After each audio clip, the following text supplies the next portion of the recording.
guys, welcome back to my channel. I know it's been a while and I have a really good excuse. So I had a baby, and I had a baby 2 months ago, so this will be my labor and delivery story.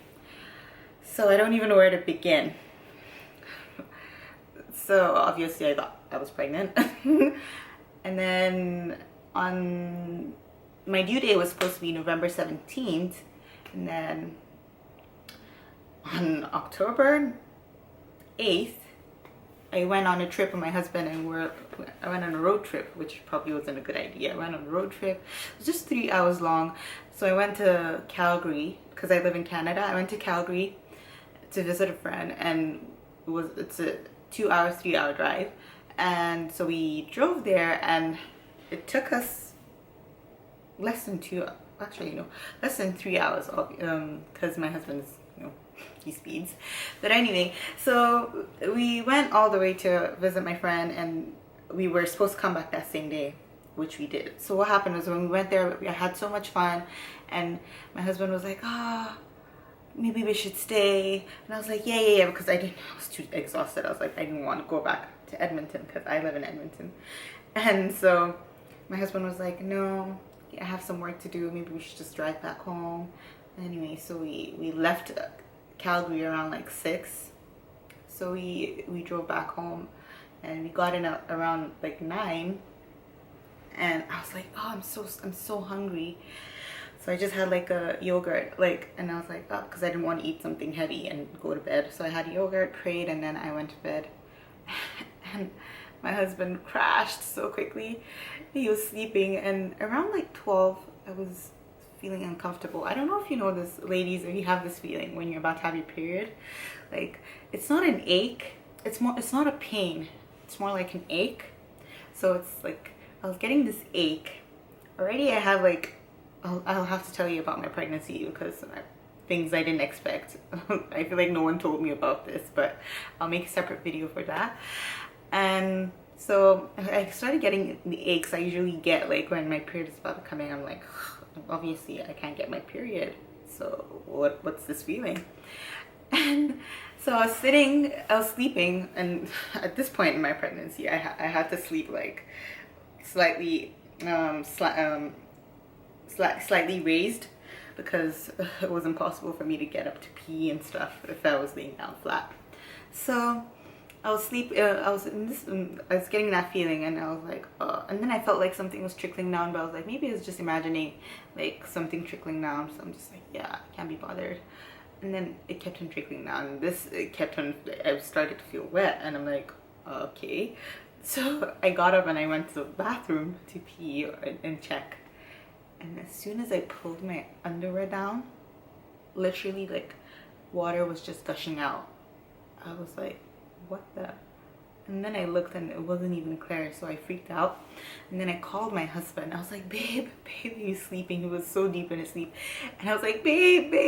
And then he's like, and when later on he told me he kept on hearing this voice in his sleep, like in his dream, and he's like, okay, you're not dreaming, someone's actually calling you. And then he got up, and I was like, take a look. Like, I told him to peek in to see what was happening. And then I was like, we need to go to the hospital. I don't know what this is. Like, it's not pee. I'm like, I can't, like, unless something happened to my bladder, like, I don't feel like I'm peeing. It's just dripping. And then he's like, yeah. And then in Alberta, there's a number you call. It's like 811 Health Links. So I called them, and they were like, yeah. Can you hear her? She's sleeping. I called them, and then they were like, yes, she should come in. And at this point, so luckily for me, I took my prenatal classes pretty early. I took them like when I was 7 months, because I was just like, I don't want to go when I'm 8 months pregnant, blah, blah, blah, blah, blah, you know. I think everyone should do that, because what happened to me was just shocking anyway. So we called in, so I knew to wear a pad, because they tell you, like, and like if you're not sure, like, they want to, so you can wear a pad, and then they can test it to make sure it's amniotic fluid or whatever, because you can't sometimes you drip and then you go to the hospital and you're not dripping, so they want to make sure. So I wore my sanitary my pad, and literally as I wear it, it was like full. I'm like, there's something wrong. I want my, like, and this is like the start of winter, like snow is like falling. And so I put on my jacket, my boots, and I'm like, let's go. At this point, I didn't even have like a freaking hospital bag packed, because I was like, oh, pack it. Let me tell you, I was telling my friend, the friend I visited earlier that day, I was telling her, oh, when I get back home, I'm gonna pack my stuff, and I'm gonna prepare my pelvic area, like gonna do my lunges and my squats, so that like I'm prepared, because she just had her baby and we were just talking about it, making fun. Anyway, and then so at this point I wear my jacket, and then we're in the car, and I'm like, I put a towel, I'm like, I should have put a towel in the car seat because it's gonna be wet, because I could feel myself just getting wet and wet and wet and wet. And then I went in. As soon as we go in, this is like around 1 a.m. you go in through the emergency entrance, because obviously doors are closed. And then we went in through the emergency entrance, and my husband went and he did all paperwork, and he just put like a band around my arm, because this is the hospital I was supposed to have my baby in, so he had my information and everything. And so I was waiting for a potter to come push me up all the way upstairs, like, because I couldn't walk, because I was just dripping and dripping and dripping. So the potter came, and then they took us upstairs, my husband and I. So they took me to an assessment room, which I've been to, a different story. So they took me to an assessment room. They put like a bunch of like wires around your belly, checking the baby's heartbeat and heart rate and everything, making and checking your contractions as well.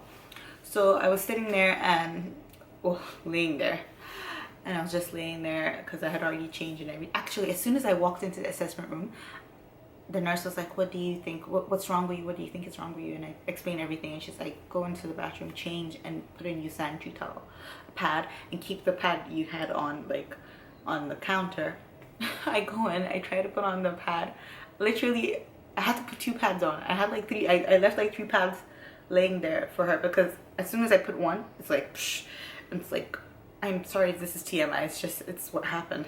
And then I go, and she puts me up to the monitors. Actually, as soon as I come out and she sees the amount of pads I dropped out on the counter, she's like, yeah, your water broke, and there's definitely meconium in there. And for pregnant moms, and if you've taken your prenatal class, meconium is poop, and babies are not supposed to poop unless they're stressed or overbaked, and my baby wasn't overbaked, so it meant she was stressed.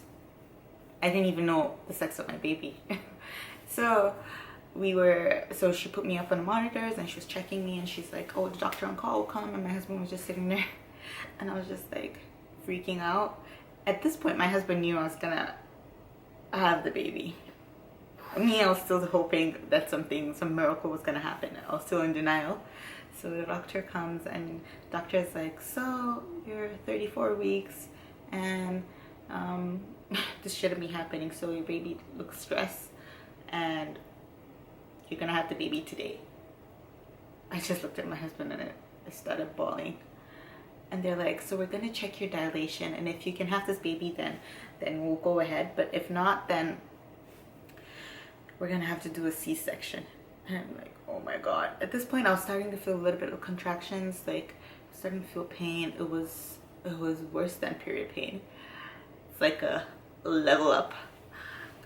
So I was there laying, and then I was crying my eyes out, because I'm like, oh my god, what did I do? My baby's coming out too early. I must have done something. It must have been my fault. Like, maybe I shouldn't have gone on the trip. Maybe I stressed myself too much. I was just crying. And then the doctor came, and he's like, there's nothing I could have done. Like, it just, some babies come on their own time. Everybody was trying to get me to be calm. Oh my god, the nurses were so nice, because I was just freaking out and crying. My husband was so supportive. Like, he was just there. I was just looking at him, and he was just like, you'll be fine, everything's gonna be fine. So at this point, they had already put in, so the nurse tried to put in like an IV, and it wasn't working out. She couldn't find any vein, and she's like, okay, I'm gonna have to call the end. She poked me like 2 times, and then she's like, I'm gonna have to call the anesthesiologist, because I can't find anything.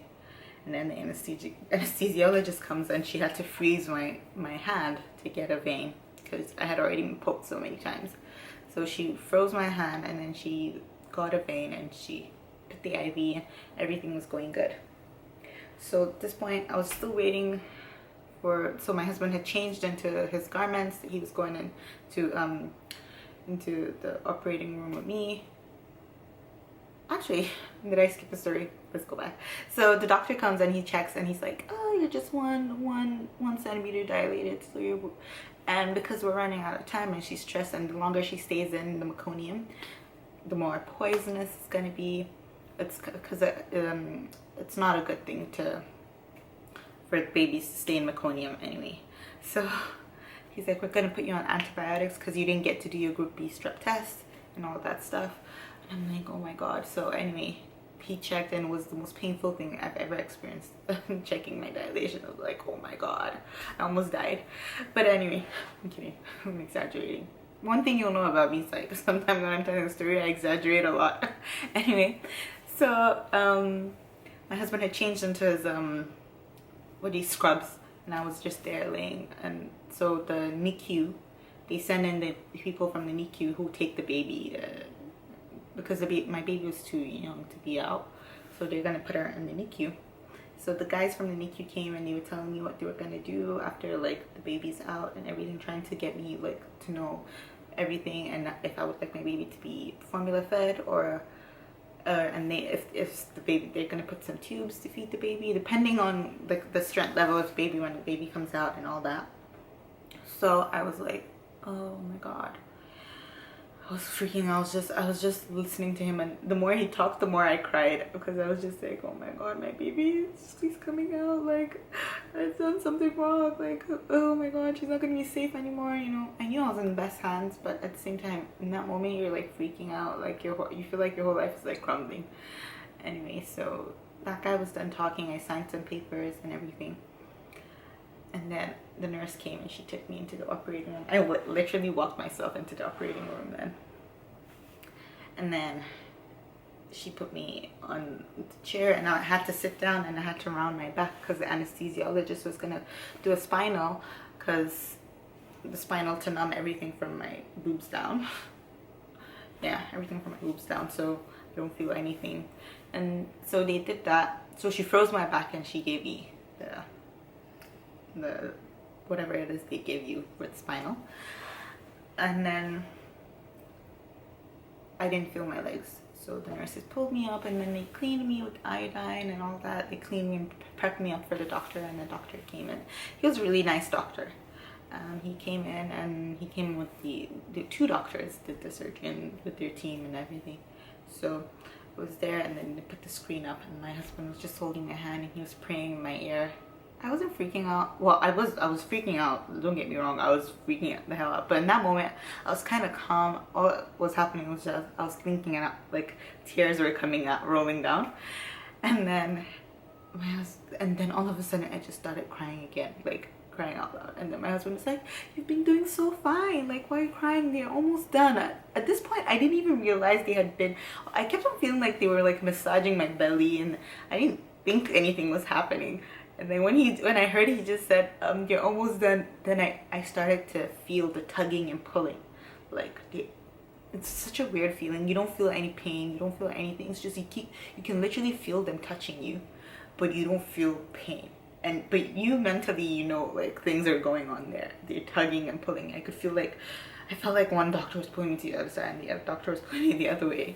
Anyway, so they did that, and then the baby came out, and she came out and she was screaming, she was crying, and I was so happy because she was crying. That meant she was strong enough to cry her lungs off. And then so she was crying, and then they brought her up to me, but they had to go with her quickly to clean her up and check her respirator, to do the APGA test. I think that's what it's called, APGA. That's a test every baby has to do when they get out. Just look it up online. They do it twice. So they did that, and I was just there. I was so happy. I didn't know it was gonna be a girl. I didn't know what the sex was because I tried checking so many times, but the legs were crossed. Anyway, so it was a girl. I was so happy, and she was crying, and my husband had to go with her because that's like the hospital policy, so he had to go with her to the NICU. And then I was there, So let me give you a background. I live here, just me and my husband, no family. Like, we have family in Ottawa, but just friends, really. So in this moment, really, and the kind of people we are, we're very, my husband and I were very, we're not too open. We're not those kind of people, like, we're like calling friends, oh, my wife is in hospital, whatever. So we didn't even call. At this point, when I was in the hospital, I only told my dad, because my mom will freak out. My mom will make it worse for me. So my dad is very calm because he was in the military. So he's very, oh, just, you'll be fine, everything will be okay, just pray and you'll all be good and all that. So I spoke to him before I went into the surgery. Anyways, the baby went to NICU. They closed me up and everything, cleaned me up, and then they put me in this recovery room where the nurse had to watch me for like 45 to 50 minutes, like an hour, 45 minutes to an hour, just to make sure everything was fine. She kept on pressing down on my belly, taking out blood clots and all that stuff. I know it's so gross and graphic, but this is how I remember it. And I'm just like, I'm sure someone there will probably want to know. Anyway, so they did that, and then so I was in a recovery room, and my husband was, I don't know, I didn't know what was happening up there. My husband was her, and I was happy he was with her because I didn't want her to be alone. And then he came down to check up on me, and then they took me to see her in the NICU in my bed, and I saw her, and she was just, oh gosh, she was so beautiful. And they said she already ate. Like, the girl, she came out sucking. They didn't have to put any tubes in. I'm like, because usually when they're young they do that because they can't suck, they can't feed on their own. She didn't have any problems, alhamdulillah. But then my phone is calling. I'm just gonna have to call her back. So what happened was should have put that on silent. Sorry guys, I'm not used to telling stories. Anyway, so I did that, and so I went to NICU, saw her, held her for a bit, did a little bit of skin to skin, but they had to take me to my own room because of infections and all that. So they took me to my room. Oh my god, guys, the recovery is a different story. I have to give you guys a different story. It was just so tough, but that's how it happened. I had my baby. It was unexpected, a C-section.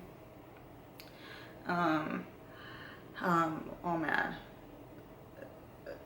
when they give you that, they freeze you or whatever they do, you don't feel anything. You're just like, oh, living life. I mean, you feel the tugging, but you don't feel anything. Well, actually, so maybe I should just tell you guys what happened. So when you're in the room, they come and they keep checking if they touch you, if you can start to feel like pain, like if it's wearing out, because they need it to wear out, right? So it kept on coming, like first it was like every 30 minutes, and then it went down to every 2 hours. They'll come and check me, make sure everything was wearing out, and I could start, because they need you to walk, because you have to walk so you don't get blood clots, and a clot can cause like issues. Anyway, so luckily for me, everything was going fine. I was able to walk to the NICU, which was quite far from my room, and that, but it wasn't like, more like in 7 hours, like after the surgery, because my husband, I got in a wheelchair and he pushed me to NICU, but afterwards, like, I was able to walk. I'll hold on to like the chair and walk all the way to NICU. That's how I was able to do it.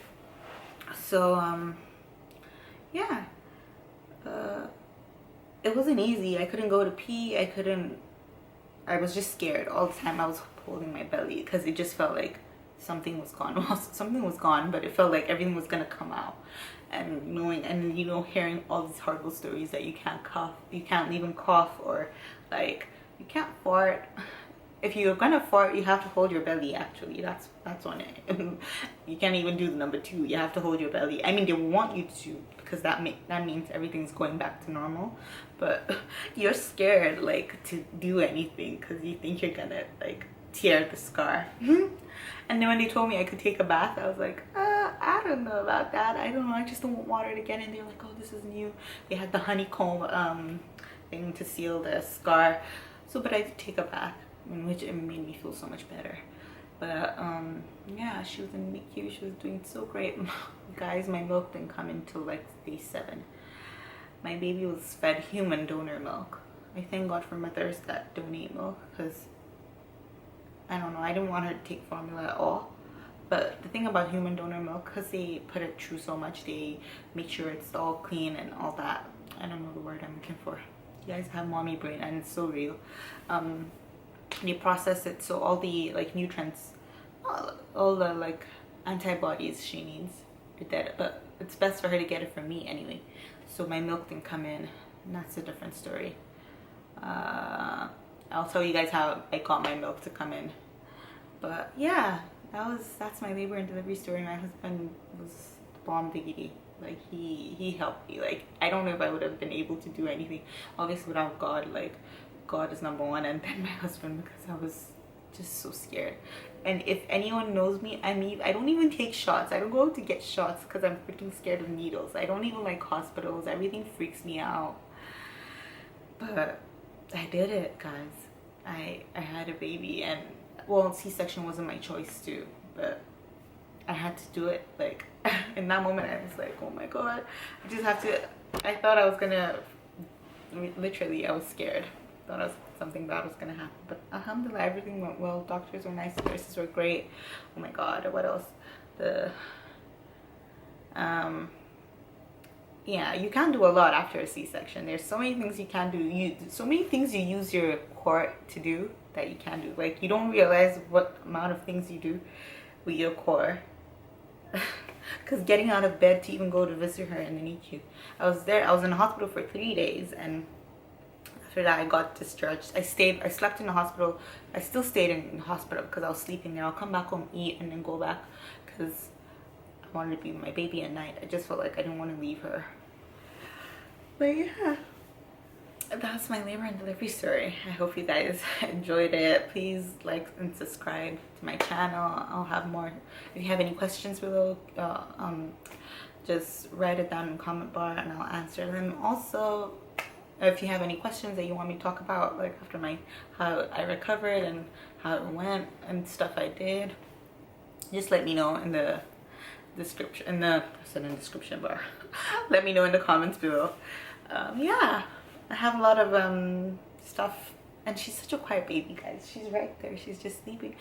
Like the only time she cries is when she wants to eat. She's just so cute. I don't know if I want to put her on camera yet. Like I don't know, just feel like I want to enjoy time with her because she's my baby.